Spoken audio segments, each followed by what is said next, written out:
A warm welcome to my modules on Women and Gender Studies. I am Shaini Das, Assistant Professor at UGC sponsored Women's Studies Center in Avinash Lingam University for Women, Coimbatore, Tamil Nadu.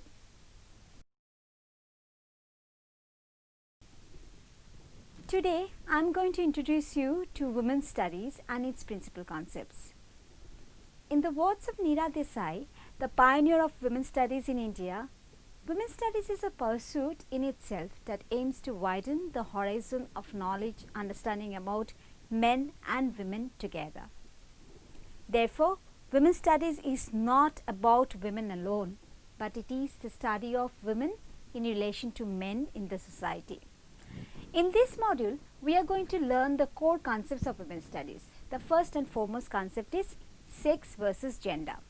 The following three concepts are gender difference, gender stereotype and gender bias. We will be looking into these concepts individually and in relation to each other.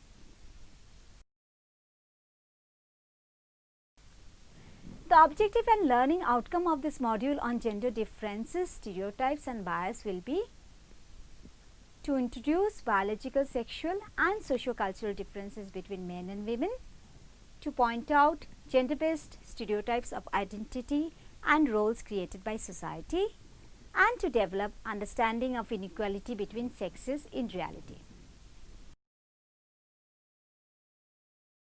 Before we formally begin, let me run a quick general awareness test on Women's Studies. Please give yes or no answer to the following questions. Are sex and gender the same? Yes, ma'am. Are men and women equal? Do you think women struggle more than men for education and career? Yes, ma'am. Do you believe men control more power and decisions than women? Yes, ma'am. Do you feel gender is important in life and career? Yes, ma'am. Well, let us now understand these questions and answers more easily in a scenario. Geeta and Sunil are classmates in a reputed arts and science college. Geeta is serious about her studies and wants to become a civil servant. Sunil is a young man busy in enjoying college life and little interested in studies. Exam time is his nightmare, and every time he takes help from Geeta for notes to pass. One day, Sunil gets a shock to know from Geeta that she will be getting married soon. Sunil cannot understand why Geeta has to leave her studies and become a housewife after marriage. Does this question bother you too? Yes. Men and women are not only different in terms of their anatomical appearance and biological and sexual roles, but they perform different social roles in family and in society. In fact, their biological difference is exaggerated by society and transformed into gender difference. Look at this slide. Can you make out here who is a man and who is a woman? Difficult, right? Actually, on the left is woman and on the right is a man. Since we are human beings first, therefore both genders have more or less similarity than differences. How you have learned and interacted with gender as a young child directly influences how you view people and world today. So, questioning and knowing what gender really means will make you a responsible and equal member of the society. Now you may ask, what is gender?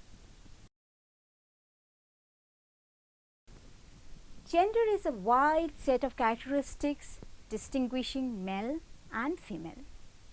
Gender is extended from biological differences, that is sex, to social roles or gender identity. Gender is referred specially to socially sanctioned and institutionalized differences such as gender roles. According to World Health Organization, gender refers to the socially constructed roles, behaviors, activities and attributes that a given society considers appropriate for men and women. Gender is represented in some cultures, like in India, as distinct gender-related social attitudes, roles, education and training, and that can be considered markedly different from male to female. Gender is commonly accepted social role and gender identity of a man and a woman as a breadwinner versus homemaker. In fact, sex and gender are present anytime, any place, anywhere without any boundary. Sex and gender are important aspects of who we are, what we do, how we think, why we act or react in a particular way. We can say that gender is constructed by our own society. Hence, the notion of gender is different from one society to another society. That's why we find men and women are different in India than America or any other parts of the world. In a patriarchal or male-dominated society like India, we see unequal gender relations in society due to men's superior position and status within the society. If we travel to developed countries, the gap between men and women will be relatively smaller or lesser. You very well know that living things are divided into two genders, masculine for male and feminine for female. Now you will be surprised to know that each and every non-living thing in society also has a gender identity. Masculine like things for boys or men, or feminine like things for girls and women. Social roles, traditional practices, cultural taboos, toys, colors, clothes, lifestyles, habits, thinking, doing, and the list can go on. Now look at these gendered images. Gender gives us an identity which represents how we feel about ourselves and express our gender appearances and gender roles through clothing, behavior, personality, daily activities, lifestyle, etc. We develop these feelings about our own gender identity as early as age of 2 or 3 and continue lifelong. We do not often deviate from so-called gender identity and role given to us by our society. Therefore, society uses gender as a means of social control.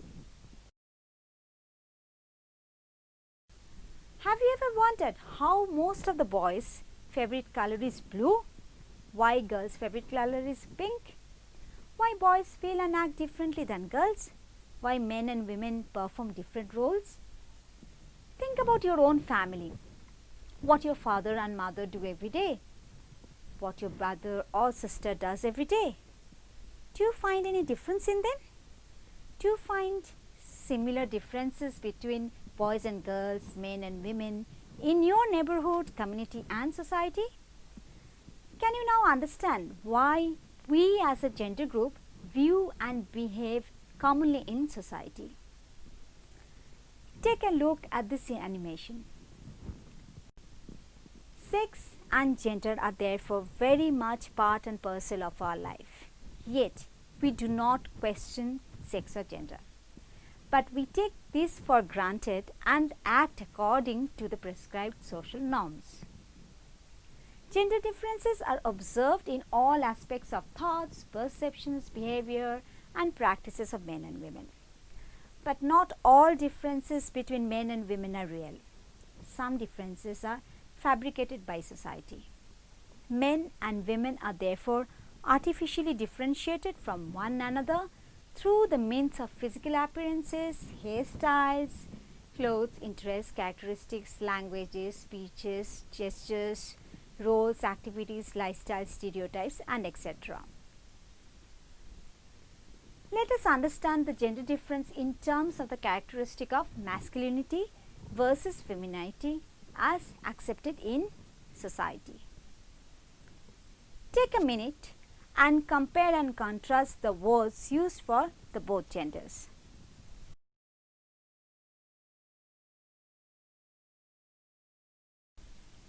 Now let us examine an unrealistic example of gender difference. Women are better in home-based jobs, men are better in outside home jobs. Therefore, women are discouraged to work late in office as they may neglect family care, and men are discouraged and looked down if they work from home as it showcases their failure to be success outside home. Therefore, men equally suffer from such strong social message of gender difference. Gender difference is culturally assigned and socially constructed differences between men and women. Look at the gender difference chart. Gender difference is greater in education as more girls and women drop out due to obligation of child, elder and family care. Gender difference is significant at work and wages due to lack of opportunities and lower social status for women. Gender difference is highest at family level since women's domestic responsibilities and time spent for household needs and requirements are higher than men. Now look at this picture. What do you see? Does this picture fit well? Perhaps no. If we act differently, then we do not fit into our accepted social structure, and that's why we do not question and shake the social structure.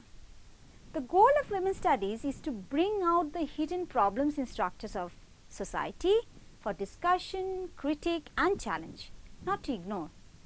Since the social structures are not permanent but replaceable by the members of society for their own mutual benefits. Social prescription on gender norms leads to gender stereotypes. Carefully view the images and watch the video. Whether women are at home or traveling, family care is her 24/7 job. Therefore, gender stereotypes includes ideals and labeling of gender-based differences, characteristics, roles, relations, attitudes and attributes of individuals and or groups in a relation to a particular society. Gender stereotypes are generally negative, but it may be positive sometimes. Let us see a negative example of gender stereotype. Women are believed to be weaker. It means all women are weak, whether one is lean or healthy, one is a teacher or a boxer, all women can cry for help. But no man should cry, whatever the situation may be, even if it is a do or die situation, since a man is always strong, whether he is sick or a bodybuilder. Let us now see a positive example of gender stereotype in contrary. Women are more emotionally intelligent than men. Therefore, they can overcome difficulties or challenges of life efficiently and in shorter time period by sharing with other women and finding its way out. But negative gender stereotypes can be broken and should be broken. Let's watch the video to find what it means for women to break negative stereotypes.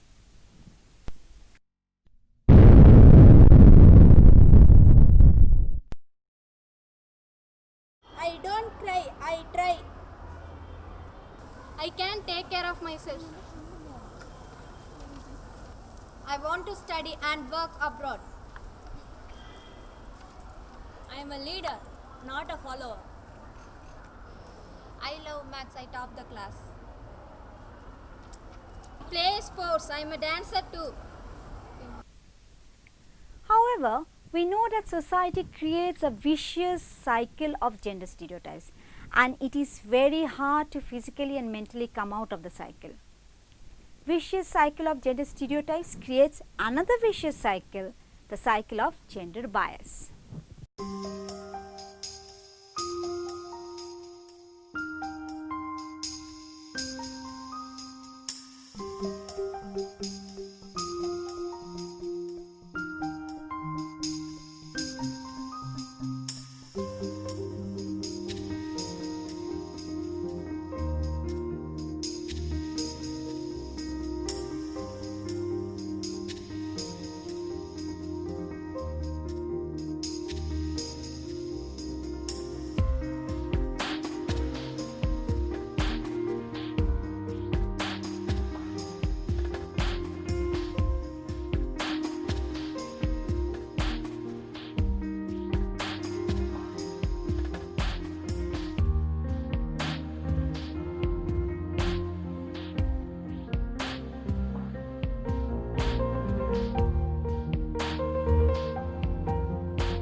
Gender bias is more or less prevalent in all types of societies across the world. Gender bias means preferential treatment or prejudices towards one gender over the other. Gender bias is subjective and it can be conscious or unconscious favor towards men than women. Since women are at the inferior socio-cultural, economic, political position in the society than men, despite some thoughtful efforts of legislations and policies, gender bias remains grassrooted and impacts negatively on women in every aspect of her living and well-being. Now watch these videos. Hello and welcome to this very, very special panel discussion. We come to you from the World Economic Forum in India, and it's such a pleasure to have with us here three lovely and very successful women. Many thanks for being with us. Let me introduce our guests on the show. Priya Hiranandani Bandriwala. She is the co-founder and chairman of HIRCO Group. Of course, Geeta Gopinath, professor of economics at Harvard University, and Aparajita Gogoi, executive director at the Center for Development and Population Activities. Many thanks all of you for joining us. I know it's a bit cliched for women to sit and talk about gender diversity at the workplace, but despite all the noise around it, the data still, at least in India, points to it being anything but equitable for women. Why do you think so, Priya? Well, I think, first of all, women need to have 5 rights. The right to be born, and we know about the 100 million missing women in India and China who haven't been born. The right to be educated. The right to have equal work and equal pay for equal work, and the right then to have, after they have children, to have childcare, and then the right to be able to live alone. These are simple rights. They can be, some of them are cultural, some of them are social, right. And really the solution will come from both aspects. One, us celebrating and appreciating women and men who endorse and support such rights, and also in legislation which provides childcare, which provides education, and which mandates that. So I think it's, we've done wonderfully well in 60 years, but there's a lot to be done on this aspect.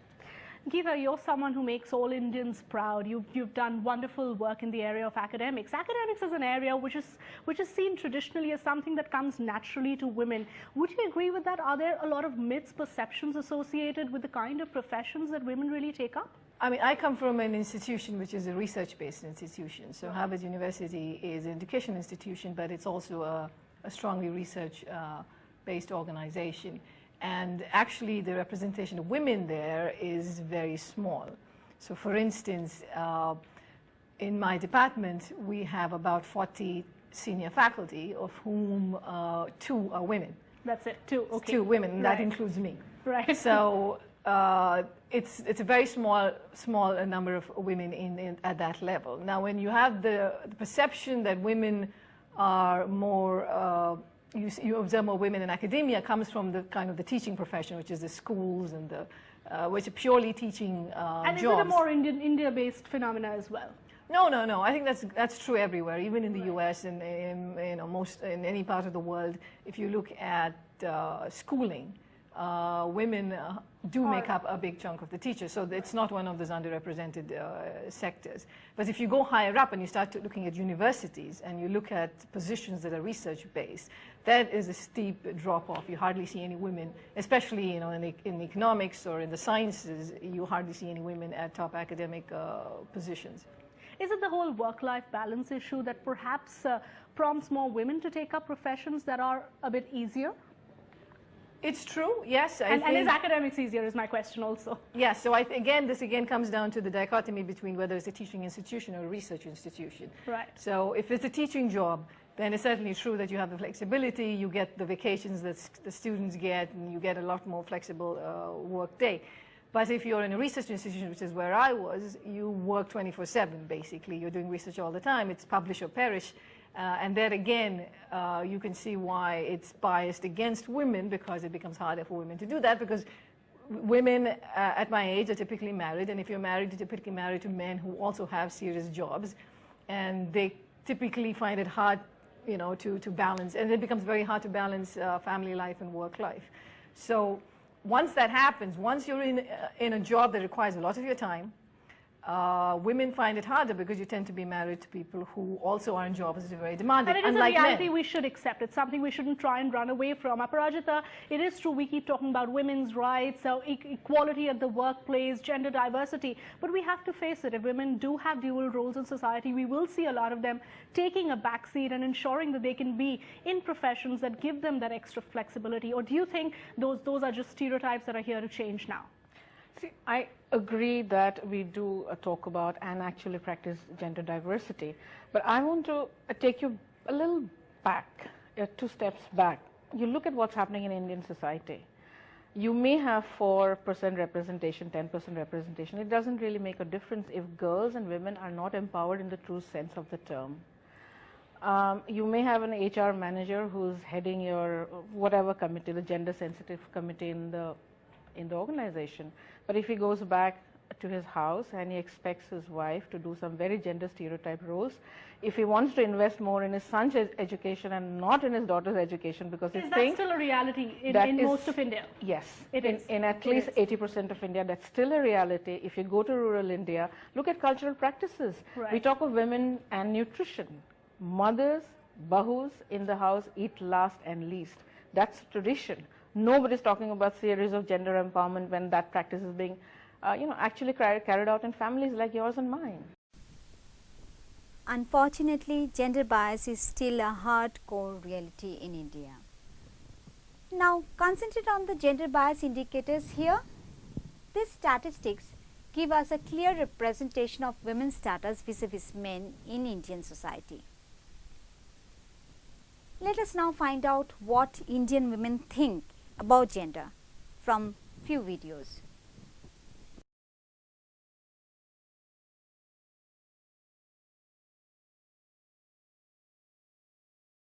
Can I ask you now what Indian women want? If I ask you, what do you want? Safety, ma'am.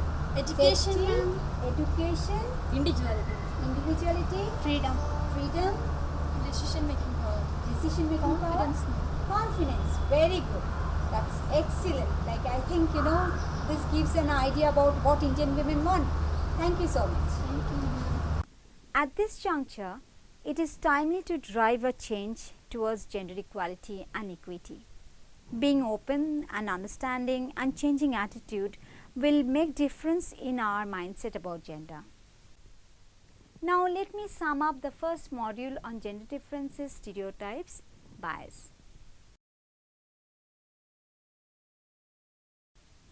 This module addressed the main concepts of women's studies, sex versus gender, gender difference, gender stereotype and gender bias. Sex is biological. It includes our genetic makeup, our hormones and our body parts, especially our sex and reproductive organs. Gender refers to society's expectations about how we should think and act as boys and girls and as men and women. It is our biological, social and legal status as men and women given by our own society. Masculinity and femininity are made up of both socially defined and biologically created factors. The modern cultural mantra is that gender and sex are unrelated to each other. In other words, men can be feminine, masculine or both, and women can be masculine, feminine or both. Gender stereotype is created by social norms which have made it mandatory or sanctioned that women to be married and bear and care for children and men to provide for financial and social security under the institution of marriage and family. Gender bias is subjective understanding, privileged treatment, special opportunity and extra benefit for one gender over the other due to their higher social rank and position in the society. On the other hand, gender bias reflects exploitation and violation of rights of the other gender due to their inferior and minority status in society. It is an acknowledged fact that women by and large are excluded from crucial economic, social and political roles since as primary identity of being wives and mothers, they are associated with lesser power and fewer prerogatives than men. Disparity between men and women and discriminatory practices against women affect women's well-being as well as progress for all and humanity. With this, we come to conclusion of today's module on gender difference, stereotypes and bias. Hope you have enjoyed this module with me. We'll meet to learn another interesting topic on women's issues and gender issue. Take care till then, and please do not forget to reflect on what you have learned today. Also, you must try to apply your learning into practice for the cause of gender equality. Be the change. Thank you.